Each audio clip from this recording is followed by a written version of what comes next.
Ladies and gentlemen, welcome to the War Report podcast. I'm going to be the host this evening.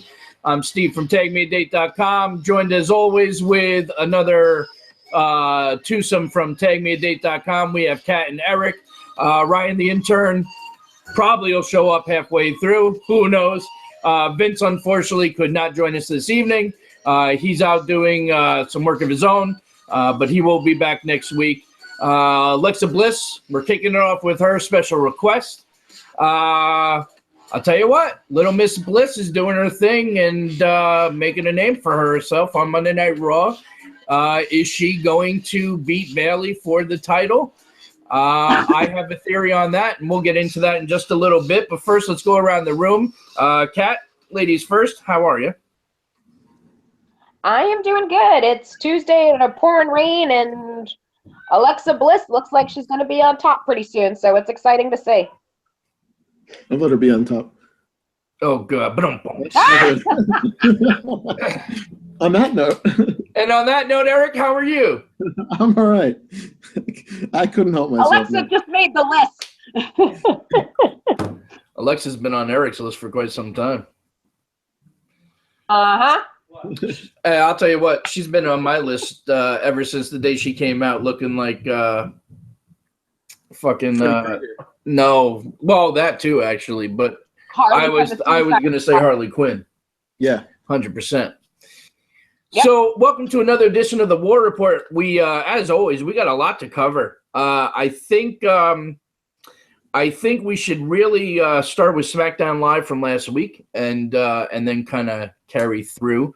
What do you guys think about SmackDown Live? I have to tell you, I'm loving the roster, and I'm loving Shinsuke. I've always been a top mark for Shinsuke. He hasn't wrestled a match yet. Will be tonight, I think. I kind of get it. You know, like they're waiting and they're building it, you know, for probably the pay-per-view to have his first in-ring match. But at the same time, he did have a dark match with Dolph Ziggler last week, though. Well, no, I know that. But as far as I'm concerned, dark matches don't count. Unless it's on TV, it means nothing. You know, that's just for the crowd to send them home happy. I hear you. You know, but I kind of get the build and the idea that you want to debut his first on-screen match on SmackDown at the pay-per-view. I get it. But at the same time, this is a guy that we've been watching for over a year regularly on NXT. It's not like he was in TNA and he's making his debut in WWE. At the end of the day, as much as WWE is looking to do, you know, NXT, you graduate to SmackDown, then you graduate to Raw. I get the concept, and it's like it's brand new to the brand, but at the end of the fucking day, it's WWE. WWE's WWE's WWE. It's not like he came from Ring of Honor within, you know, the last year or whatever. So to me, it just seems kind of silly. Get his ass in the ring and let him start kicking some ass. What are your guys' thoughts of what they're doing with Shinsuke right now? You know, we don't really have to necessarily talk so much about his feud with Ziggler. We did tackle that last week, and I think we were all in agreement that we think it's a great idea because, you know, Ziggler's that guy. He'll sell and make anybody look great. Not that Shinsuke needs the help, but it's just going to be a well put on match. What do you guys think? Well, I don't know. I mean, yeah, starting with Ziggler is good.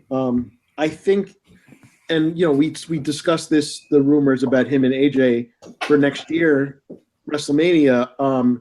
If that's the case going forward, then I feel like they shouldn't be, like, in the same ring or touch for, like, the entire, you know, almost that entire year.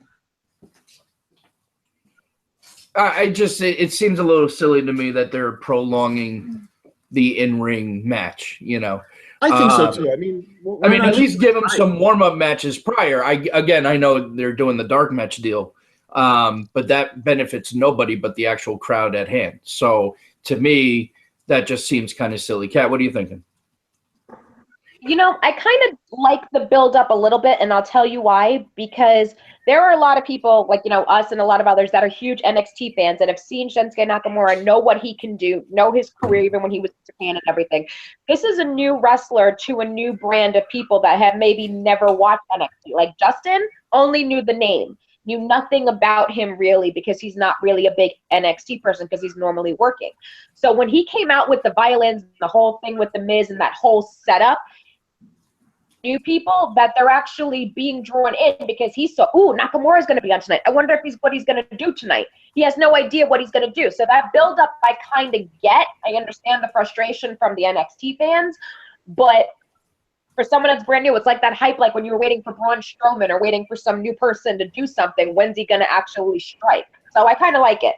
You know what? I see what you're saying, and it makes sense. But to me, I think the way they brought him in was perfect. You know, with the Miz, the violins, everything that was done perfectly. They couldn't have done it better. Then the following week, he comes out, has the face-to-face with Ziggler, doesn't have to say a word other than I'm Shinsuke Nakamura. I thought that was perfect. By week 3, I don't know. I feel like by week 3, he should be in a match. The build-up's been there. Or at least have done something physical. Well, right. Or at least have done something physical. Okay. Or put him in a tag match. Do a tag match, him and somebody versus Ziggler and somebody, you know. Okay.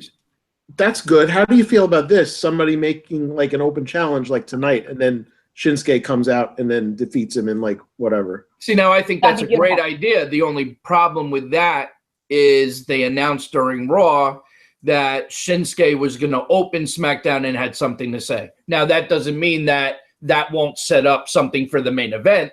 Do we even have a main event match yet? I don't think I've heard anything. No.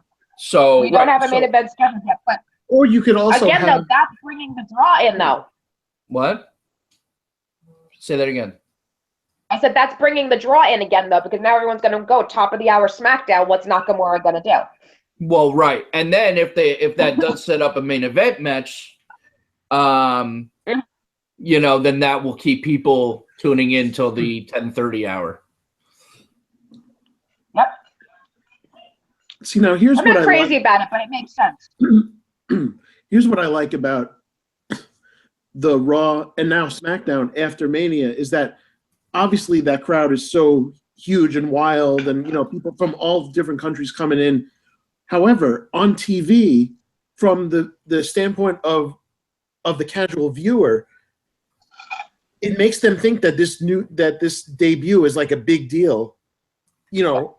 So it kind of it draws them in. So like having somebody like Shinsuke, even if somebody's never heard of him, will draw him in. So definitely. See, I don't know. It's just, I guess it's different for me, and probably different. Well, and I know it's different for you guys too. But I think it's just different because at the end of the day, for us, it's a big deal. Anyhow, because it's Shinsuke, and we know that he's incredible, you know, and that, you know, he's going to put on. I don't know that I love them calling the artist. No, I hate it. I haven't noticed part. I've been hearing that time and time again lately. I think of Prince, and I think, okay, what's that correlation? He's the king of strong style, and I think you need to keep it just. The king of strong style just makes him sound that much more badass than the artist. The artist just seems kind of sounds like to me a little bit. Fandango or something, right? Artist formerly known as Goldust. Yeah, formerly known as Prince Iakea. Yeah. Yeah. I don't know. I'm not a really big fan of that. I get that, Steve. I don't like that. The artist thing either. I don't like that either. No, and I've been hearing it a lot, and it's starting to aggravate. I haven't even heard it, honestly. I heard it last week, and it was very annoying. And they put him in the Raw promo last night. They said the artist known as Shinsuke Nakamura. There's a lot of things like calling Ambrose the lunatic fringe at this point is annoying now. What the fuck is a fringe? Really? Anyway? See, I don't know. That doesn't bother me.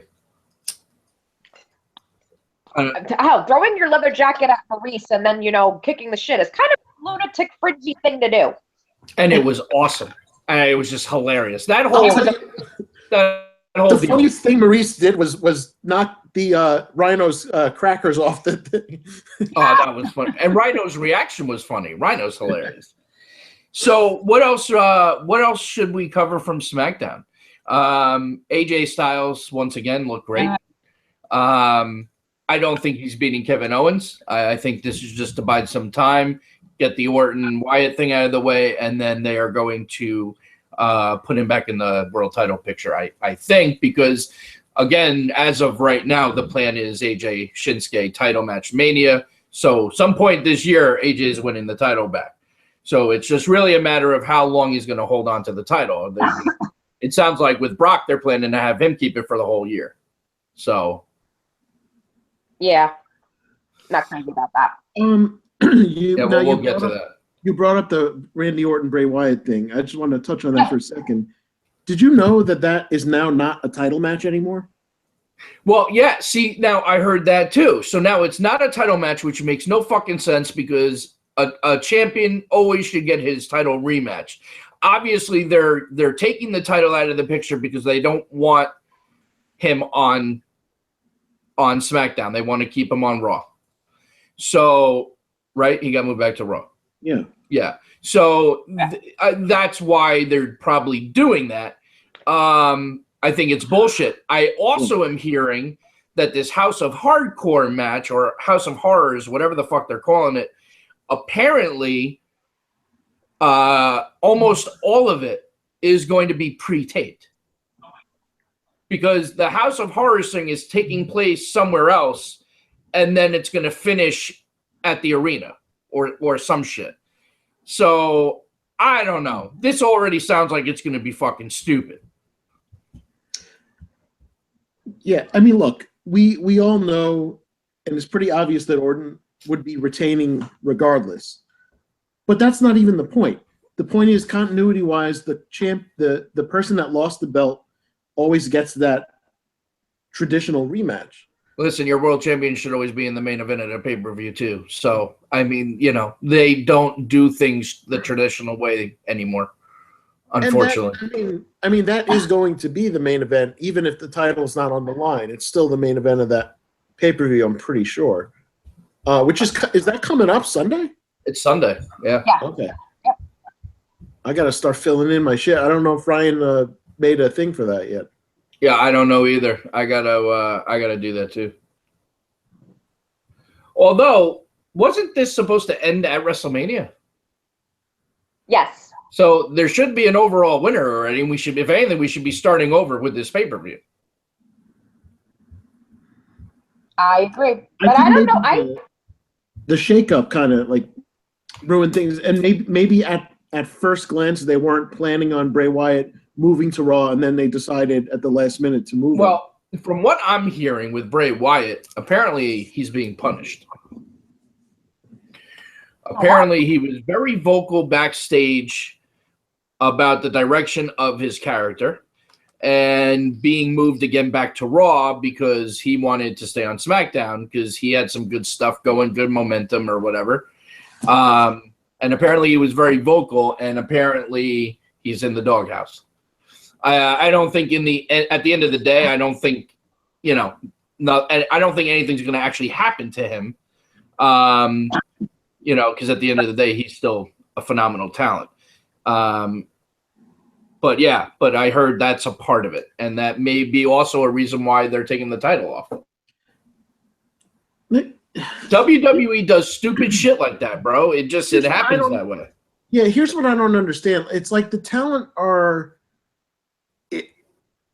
it's like a whole double-edged sword for the talent because they get different advice. They either are told to just mind your business and do what you're told and this and that, or people like Stone Cold will tell them to take chances and stand up for yourself. So like, what are they supposed to do? Well, they're standing up for yourself, and then there's you being very vocal and angry backstage, and catching attitude with people because you don't like the direction of your character. Right, which reportedly Ziggler has been at a lot. Well, right, and not for nothing, he has every fucking right to be because they've treated him like shit. So yeah, I mean, again, it sucks. You know, I don't know.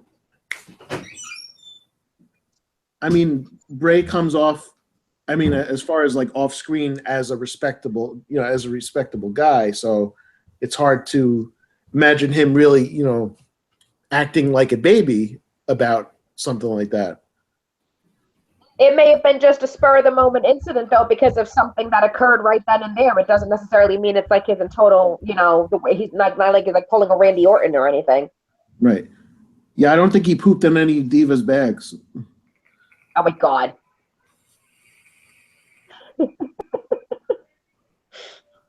So no, we'll save that for JBL. We'll save that for JBL.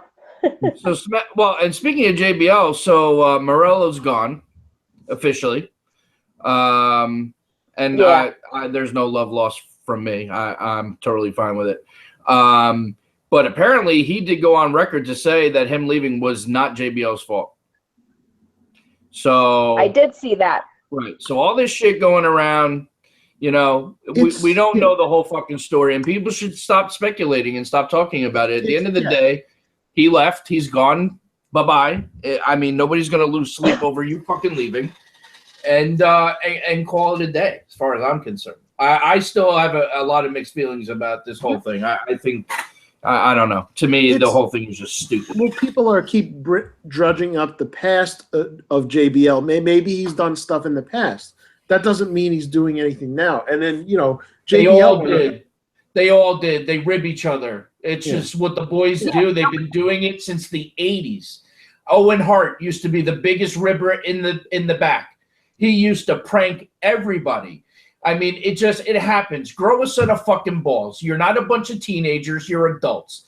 You know what I'm saying? Like, just fucking take it and move on and be a man about it. I don't know. The whole thing just sounds too childish to me. Well, that's why I'm glad that Morel went on record saying it had nothing to do with JBL. It was just a mutual decision or whatever, Yeah, but you still got people out there that are going to fucking still say it's his fault. You know what I'm saying? Like, people are still going to stir it and still talk the bullshit. Kat, I'm sorry. Go ahead. You were saying something. Don't worry about it. Like I said, you know what I absolutely hate? I mean, could JBL be the biggest ribber in the room? Could he have done stuff to a couple of wrestlers and everything over the years? Absolutely, because that's the way the business goes. But there are people like Justin Roberts and everything tearing him apart for shit that he did. And then someone like Bill DeMott doesn't have his job anymore for doing the exact same thing. Well, that's a little different because a lot of the stuff that people are saying JBL did wasn't anything physical. Some of it was kind of fucked up, but it was nothing physical, whereas DeMott was striking some of the guys I should say allegedly. He was striking some of the guys too, and that's a different story. That kind of crosses a line. So that's the first time. Why? When? Is that the first time that's ever happened? I mean, Sherry Martel. And listen, it happened to fucking Jim Cornette, and they fired him too. Right, but Sherry Martel even said the first time she ever gotten to go tell Killer Kowalski that she wanted to wrestle, he punched her in the face and she got up. And he goes, "Okay, now I'll train you." That's nothing new. Right. Well, yeah, you're right. That's true. Shit, Hogan, when he first started, Hiro Matsuda broke his leg the first day. Yep, that's right. He came back. That's what I'm saying. If you want to be in this business, and trust me, I don't want to be taking those bumps, so trust me, it's okay. I'm perfectly fine as the spectator. But that this stuff doesn't going on, you're in the wrong freaking business. I agree with you. I do. I agree with you. So Monday Night Raw. Oh, well, hold on. I'm sorry. We got to rewind back to SmackDown. This is the big topic, Steve. I know you're going to let loose, so I'm curious. All right. We're trying to stay silent about it because I'm doing a lot of loose stuff. Because I feel like we're pretty much all going to be in agreement, but I want to hear what you have to say, buddy. We don't want to be off the air next week. From a business perspective, I understand why Vince did what he did. Mm-hmm. I hate it with a fucking passion. First of all, I don't care what anyone says. There is no fucking way you get like that without juicing. So why is everyone getting random drug tests and not him? I'm sorry. There's no fucking way. Number 2, it's Jinder fucking Mahal. You couldn't get somebody else to represent India now that you're making this huge deal in India and all this, which is why you want an Indian face to be, a number 1 contender, possibly even win the belt. I can't believe I'm even saying that because let's face it, if Jinder Mahal beats Randy Orton for the title, I'm going to have serious fucking problems. But unfortunately, because of this business deal in India, there's a very good shot, ladies and gentlemen, that Jinder Mahal is going to be a champion. Yeah. My sentiments exactly. If the titles were switched over and it was the Universal title, I probably wouldn't have as much of a problem with it because that... Yes, the AJ title. Absolutely. That, to me, doesn't mean shit to me, that belt, but it's the WWE title. You still go in the record book. No matter what belt you're holding, you still are in the WWE record books of being a world heavyweight champion. Right. Okay. Fair enough. Fuck that. Yes. Well, let me ask you this from the perspective, just being a advocate here. You're saying that it's because they're doing it from the India thing, which I get. Would you rather have Jinder or would you rather have Khali? I would take back Khali. You know why? Oh my God! You know why? Khali was I'll fucking tell you why. You want to know why? Because it's believable that Khali's a champion because the guy is almost 8 feet fucking tall. So it's more believable. We're talking about Jinder fucking Mahal. We are talking about Jinder Mahal, the same guy that they put in a fucking ridiculous rock band. I mean, you gotta be fucking kidding me. This is like fucking Frank Abbott in WCW being a part of 3 Count.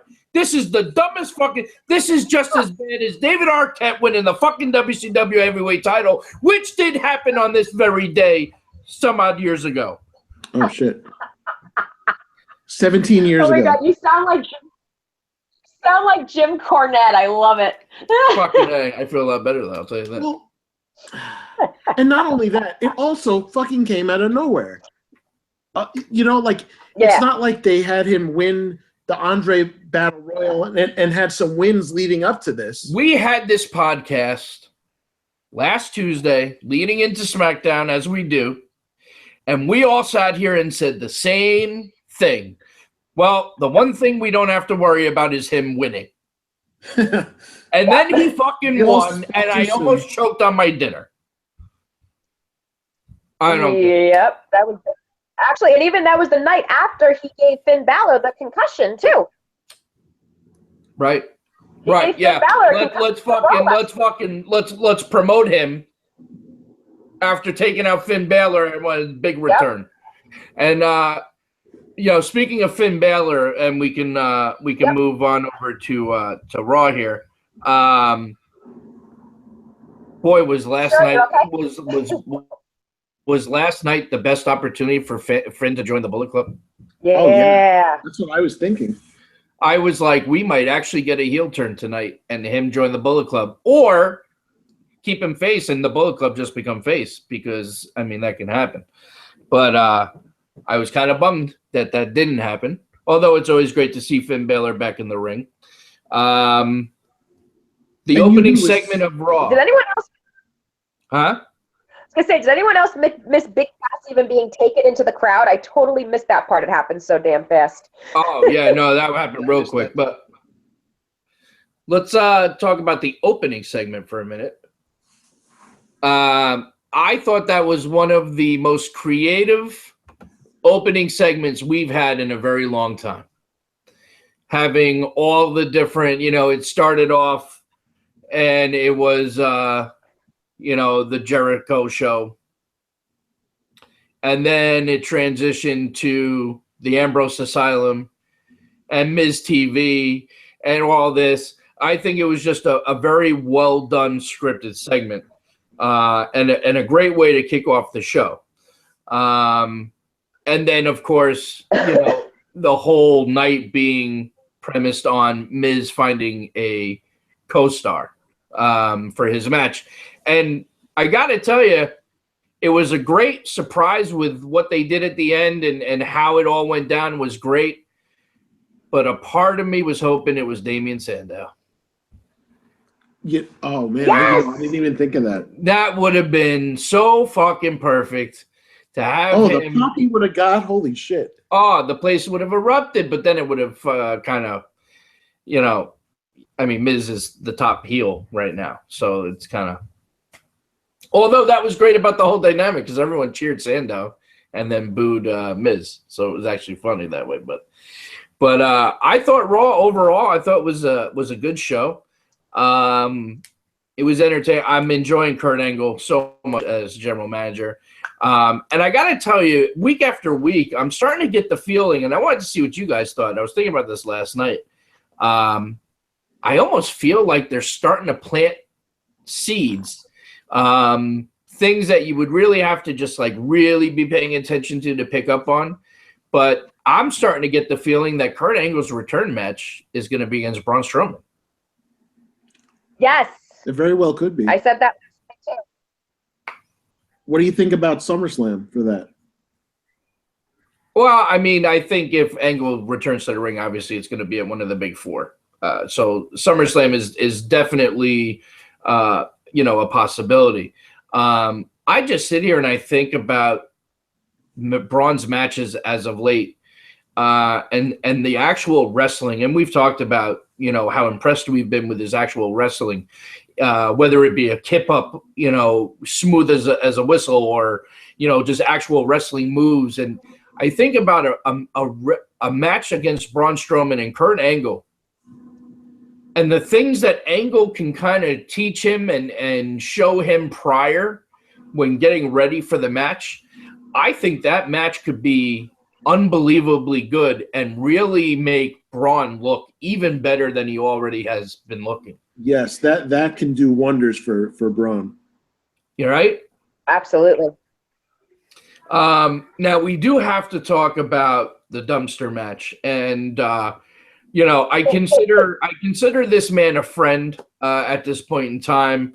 But Jesus Christ, did we bring Vince Russo back to book that match or what? Because to me, that sounds like a Vince Russo type of match. The only thing missing was Duke the Dumpster Jersey. was missing was what? Duke the Dumpster Jersey. Oh, that would have been hilarious. But it's just, so you decide you're going to do a match of Braun and Kalisto, which right there is just stupid. And then you do a dumpster match, and you have Braun lose. Now, granted, he destroys him afterwards, and I got to be honest, the spot with the garbage off the ramp, I don't know. It looked pretty weak to me. I didn't like that whole segment.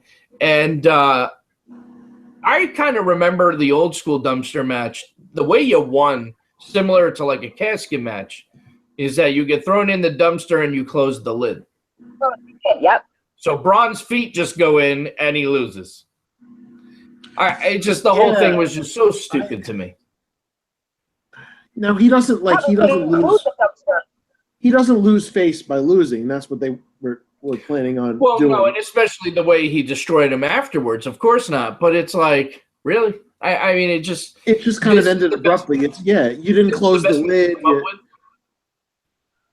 It's just, I don't know. The whole thing seemed weak to me. I have another theory, is that because you're having Braun go against Roman Reigns, right?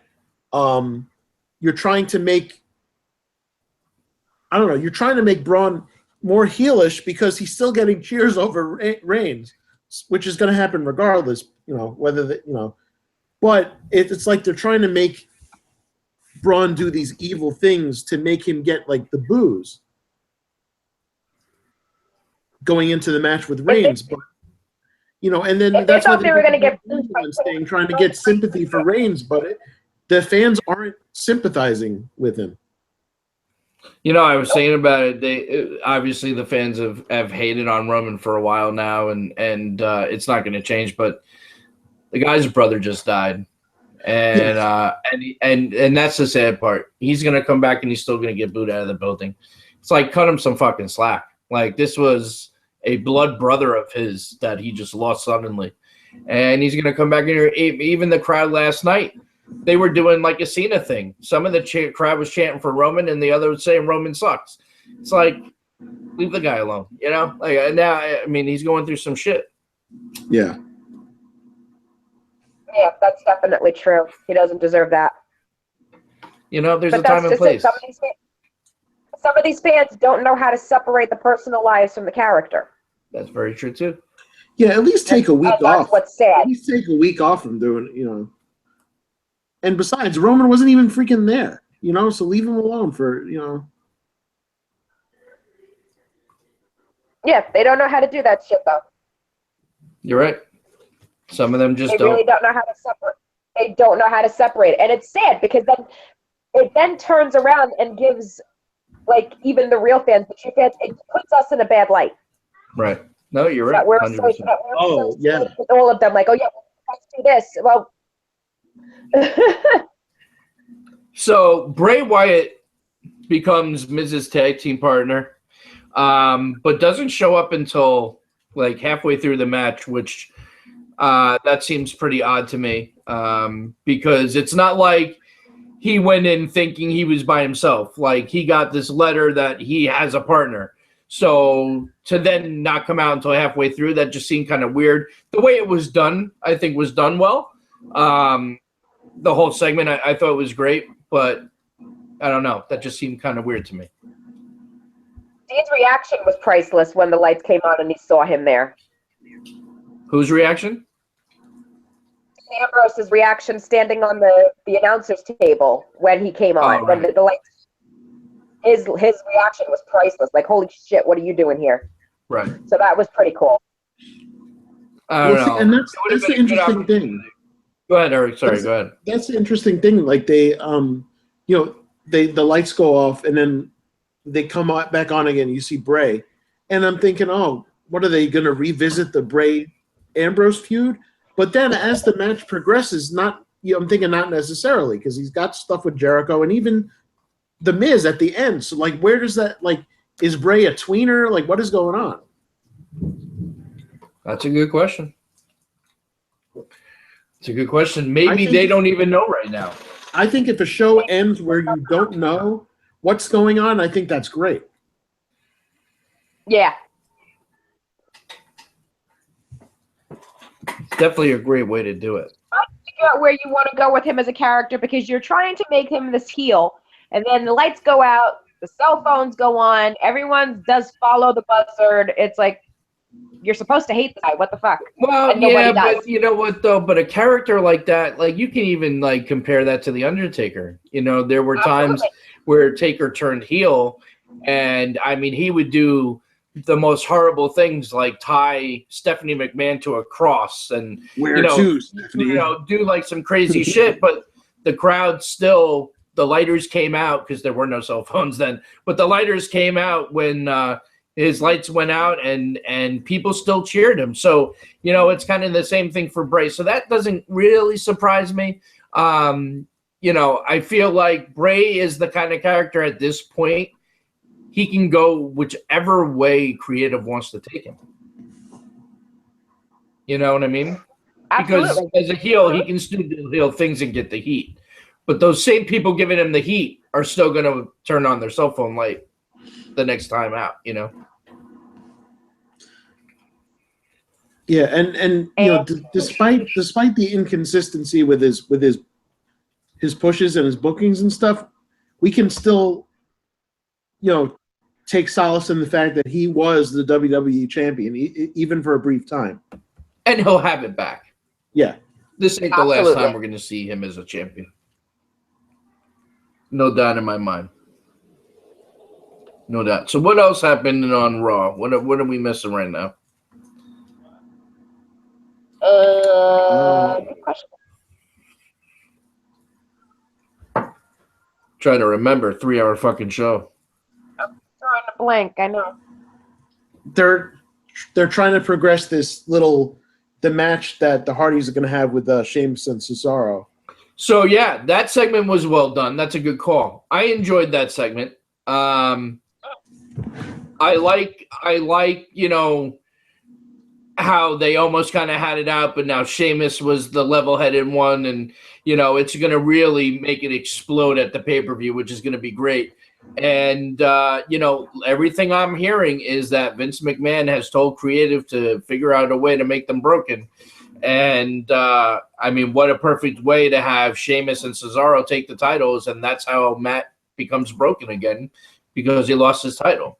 There's so many different things you can do, but I think Broken Hardys, I think it's coming, and it's coming very soon, sooner than we think.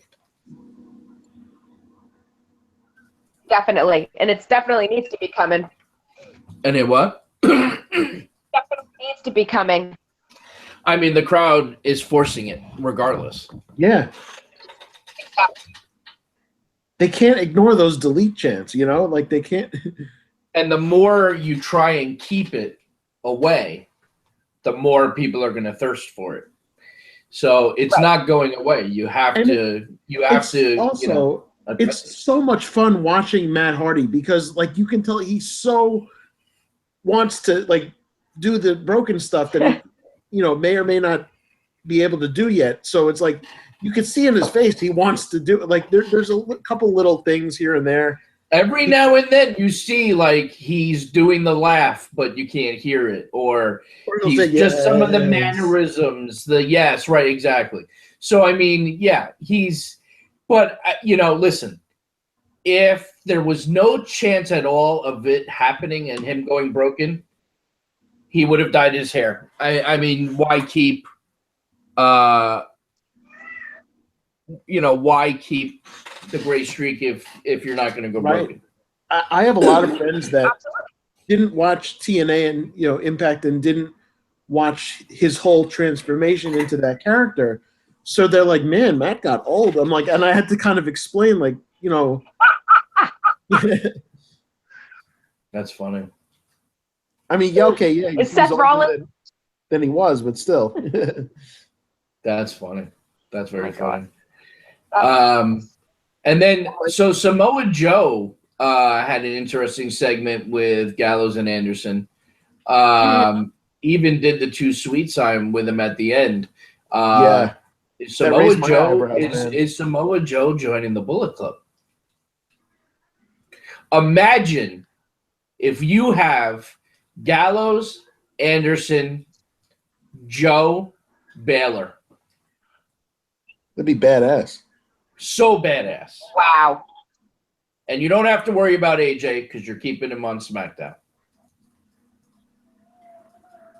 You know what? That would be great. It would be amazing to see, but Samoa needs something right now because he's doing great. Obviously, the fans love him. He's doing good, but there's so much more potential that he has. So something like that would be fantastic. I was thinking about that last night. It's how do you get Joe over the way you want him to be? And for whatever reason, something's not clicking, and I don't know why, because he's that good. But I think with Joe at this point, you're going to have to let it ride out, have him be in a faction, and just kind of be there and maybe not be so over with the crowd just yet. And then eventually he be the one to turn on the team and turn face. And I think that is going to elevate him with the crowd to another level and make him a top face guy. I think it's just one of those things that maybe the crowd just wants him to be face, so they're not relating to him. I don't know. But I think that's how you do it at this point. You just let it ride out, and eventually you have him be the big face turn and turn on the group from the inside and pull away from Stephanie and Triple H. And then, I think that's your golden boy. I agree. I think that would be probably the best way. Eric, what do you think? Yeah. Oh, man, I was gonna transition into I like how they're kind of, and Stephanie's great, but it's kind of nice not having her on screen for a little bit. I'm just saying because Angle can take it. Angle. The interactions he's having, the expressions on his face when he interacts with these people is fantastic. I love it. I'm not. I'll be honest. I'm not exactly missing Stephanie. At least not yet. Well, but I kind of agree with you. I mean, I love Stephanie, and I love having McMahon's on TV, whether it be Shane, Stephanie, or Vince. Has it been nice for me with her not being there and letting Angle have all the attention? Absolutely. But I think it's going to be great when she comes back too, and the interaction she has with Angle. As long as she sees Angle doing a good job, he's going to be in this position for a long while. So we're going to get tons of it. You know what I mean? But I hear you. It is nice to have a break. But it's just a matter of time, I think, before she comes back. The other thing is, like, for me, like when they did the brand split last year, and they had, okay, there's going to be a commissioner and a general manager. It's like it's almost like too many authority figures on screen, Yeah. Yeah, I get that. Like for SmackDown, at least now, Shane's going to be doing everything because Brian's on probably paternity leave, at least for a couple of days, because I think Bree's about to have the baby. I think he's going to be gone for more than a few days. He's probably going to be gone for a while, which means they may actually replace the SmackDown GM as well. I don't know who it would be, but I'll tell you, man, if they do it, if they have to do it, I mean, how great would it be to have Eric Bischoff back? Absolutely. Yeah. Well, Bree's due actually on Monday. Is she? I know she's due soon. Yeah. Yes. She's due Monday. She hit 39 weeks yesterday. Huh. I wonder if she's doing a C-section, because if she isn't, she'll definitely have it Monday. If not, it's a crapshoot. But she didn't say that she was having a C-section, but on her vlog yesterday, she said she was 39 weeks and having contractions every other day. So she's close. I gotta ask your opinion. What do you think about the name that they're giving the baby? What's the name? Oh my God, I hate it. Birdie. Bird? Birdie. Yeah, Birdie. Tweet. That sounds like an old fat lady. No disrespect to fat women, but that's like Bertha, or like, I don't know. Like that's really right. Birdie, like Birdie. I mean, that's supposedly after Daniel's grandmother. Think about the torture that they're gonna have when they're in school. Yep. Oh. Yep. I can't stand when celebrities do this to their children. I'd rather the name be like Eagle Eye or something. Hey, I don't know if you guys heard this, but apparently, and I want to say it's Sony, is doing a bio movie on Vince McMahon. Yeah. It's called Pandemonium. What is it called? Pandemonium. That's going to be awesome. Really? Do you know if this is going to be something like actually in the movie theater, or is this going to be straight to DVD or network, or do you have any idea? I don't know. Yeah, well, I'm sure we'll hear more about it. It's probably just in the early stages, so I'm sure we're kind of far away from it coming out. Benoit's is coming out in February. Which one? Today is another anniversary of sorts. It's the 15-year anniversary of the debut of Randy Orton in WWE. Oh, no kidding. He had his match with Hardcore Holly on, I think it was a SmackDown, I want to say, 15 years ago today. Oh, wow. That's pretty cool. I miss him. Holly? Sparkplug Holly? Hell yeah. He was also another bully backstage. He's a bully, period. Hey, guys, breaking news. The Yeti has been released. The guy from Tough Enough, one of the winners, the Yeti. Oh, yeah. They released his ass. The guy who was doing the Chewbacca thing, yeah. Yeah. What's up with the drifter? Okay. It's hilarious. I hate that. He can drift away. But when he just walks through a promo, like just play, like that's funny. That is pretty funny. I like that Jericho That's your put him on tag his team list last partner. week. What?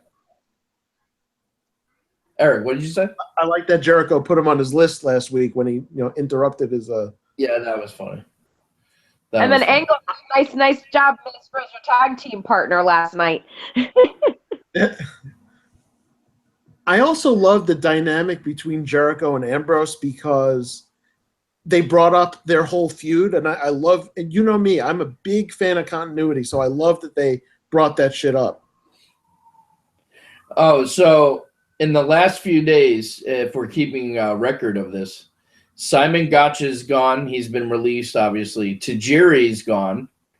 Now Josh from Tough Enough. We also mentioned earlier Chris Atkins. And I don't know who the fuck that is. And also Andrea DeMarco, the backstage interviewer. She's gone.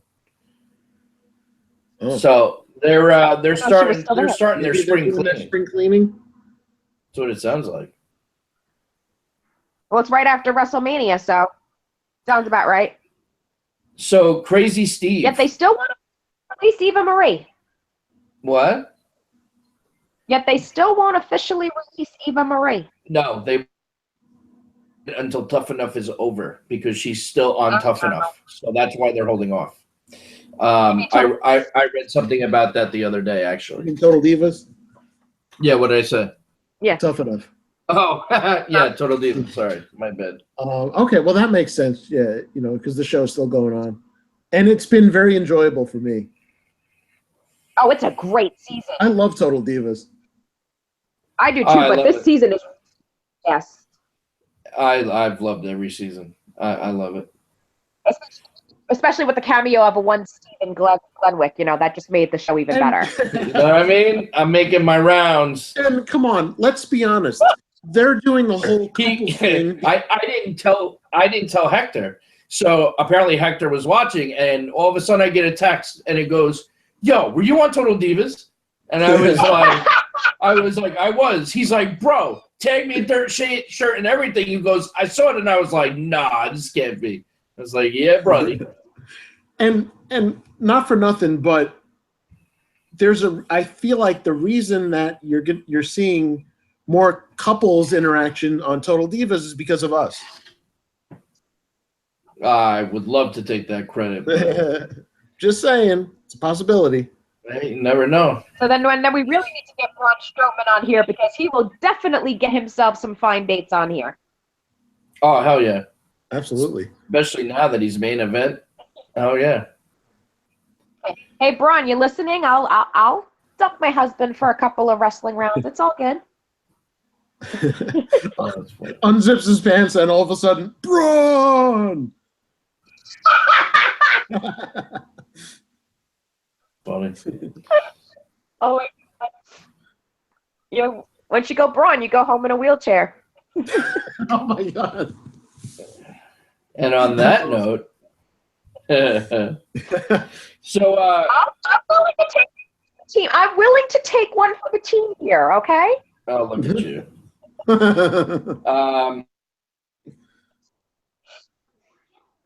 Is apparently WWE.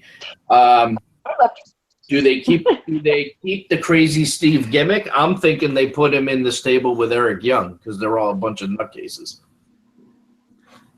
Oh, that's a good point. This signing really doesn't do anything for me, honestly. I mean, listen, I stopped watching TNA a long time ago, so I remember very little of him. I know the Crazy Steve thing with the face paint is kind of creepy and cool, so I could see that working in NXT. Maniac Mike or something like that. Well, listen, I think back then TNA was too stupid to put copyrights on the names, so he probably can use Crazy Steve. Yeah, they just need to use maybe 3 Z's instead of 2. But WWE also likes to do their own thing with certain people. So for all we know, we could get a complete overhaul too. While we're talking stupid and Impact, can we talk about Scott Steiner? Yeah, so apparently he's back in Impact Wrestling. That showed up on the Who Gives a Fuck channel, as far as I'm concerned. I mean, why? Like, seriously, out of all people out there, Scott Steiner, I know he's friends with Jarrett, so that's probably why, but it's like nobody gives a fuck about him anymore. Like seriously. And it's a shame because Big Papa Pump used to be my hookup. And, he just does nothing for me now. I stopped liking them once the Steiner brothers split up, man. What a transformation with the Roys. You look at old school, you look at old school Steiner brothers when they wore the Michigan singlets and everything, and then you look at Scott Steiner now, or 10 years ago. Fucking hey, man. Yep, the dog-faced gremlin. That was my boy. Yeah, they were such a great tag team too. I think they're probably one of the best tag teams. I think Rick is a school teacher, actually. Yes. Yeah, I thought I read that.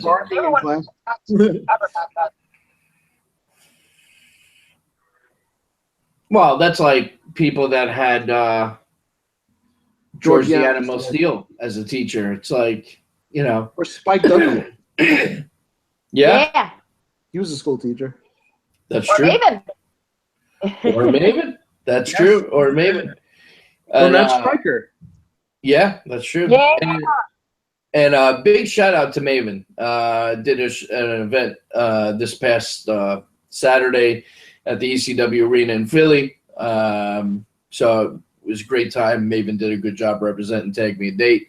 And we got some upcoming stuff with him. So stay tuned and we'll give you information as it becomes available. But Maven, just a stand-up guy, as always. And Stacy said he was great, the whole time. So.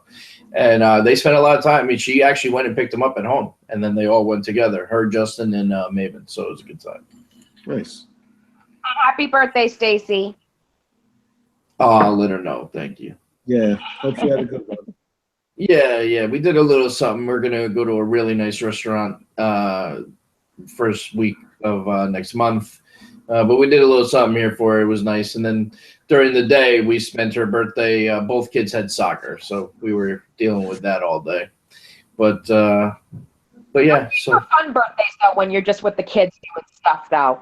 Yeah. And it's cool because Addie's just starting soccer, and she doesn't get that, when there's another team that's going to come after the ball, and they take it from her, and then she has a meltdown on the field, and then she runs off in mid-play. So we're still she's at that phase where she'd rather just kick the ball by herself. So exactly. We have to, yeah. So cute. Oh, it's hilarious. So, but anything else we want to cover wrestling related? I think we covered almost everything. Bennett and Kanellis, that's a done deal. They both signed. Yep. So it's just a matter of time before they show up. He would have been a great person to come out and help out The Miz. Yeah. Yeah. Is it SmackDown that they're going to put them on? Oh, yeah, that's true. That's the rumor. Yeah, that's the rumor. They're both going to SmackDown. We didn't touch Sasha last night with her a little bit more going towards a heel turn again, too. See, a bunch of people are saying that. I didn't see that at all. Where was she going heel turn? Really? Alexa Bliss like that? You didn't see it, really? Well, but it's against Alexa Bliss. She's always talked that way. She's the boss. So because it was directed to Alexa Bliss, I didn't take it as a heel. If she was saying something like that towards Bayley, all right, maybe, then I'd. But against Alexa Bliss, I didn't see it like that. I don't know, but a lot of people are thinking the way you were. So maybe I just missed it, but I didn't get that feeling. Even though it's in her nature to do it, I just kind of felt like the jumping from behind when Bliss was trying to get out of the ring. It just seemed like a kind of heelish thing for me to see. It could have been, but. I don't know, because it was just as heelish for Alexa to say, I'm not wrestling you and jump out of the ring. So I don't know. But again, there's a lot of people that were saying the same thing. So maybe it's me. I just didn't get that feeling. Although here is one thing I did want to touch on since we're talking about Sasha, promos, Bayley, this and that. I'm sorry, and I love Bayley. I'm a huge Bayley fan, but is it me, or are her promos getting worse and worse week after week? Yes. I thought her promo last night sucked. That's never been she a did. strong suit either, though. Yeah, but dude, they were so much better than what I've seen in the last couple weeks. I mean, last night's was the shits.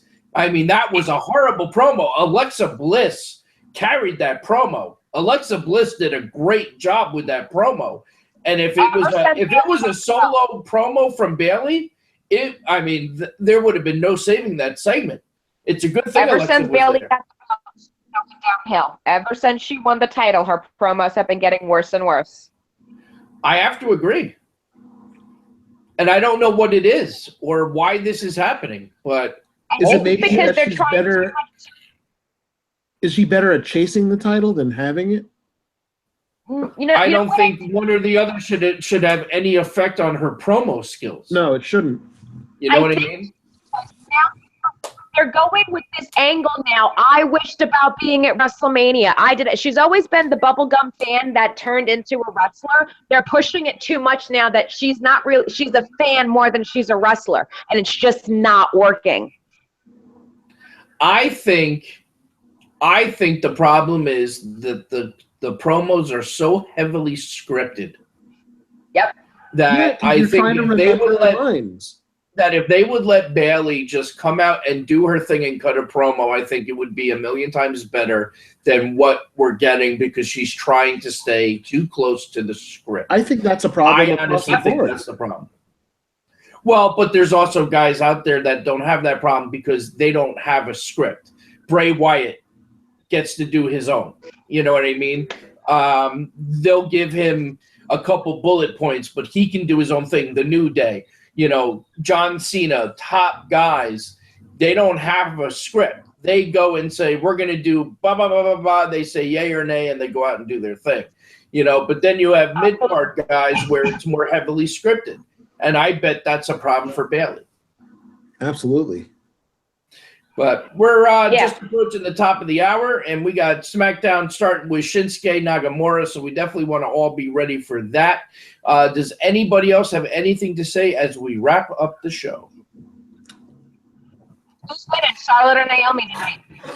Unfortunately, I think Charlotte's taking the belt. I agree. I hope I'm wrong. I'm going to just be patient and watch. Try not to speculate and get myself pissed off. Yeah, I hear that. Well, I want to thank everyone for tuning in to another edition of the War Report podcast. I was your host tonight, Steve from TagMeADate.com, along with Kat and Eric. Join us next week and every week on Tuesday, 7 p.m. as we go over everything WWE and wrestling related. And make sure you go check out the brand new TagMeADate.com dating site for wrestling fans. It's completely free, so there's no fucking reason you don't go check it out. We have hundreds upon hundreds of people signing up every single day. We're growing rapidly. The apps are coming. We got a whole lot going on and a whole lot much more coming. So make sure you stay tuned. Check out all of our social media with Facebook, YouTube, Instagram, you name it, we're there. Check us out.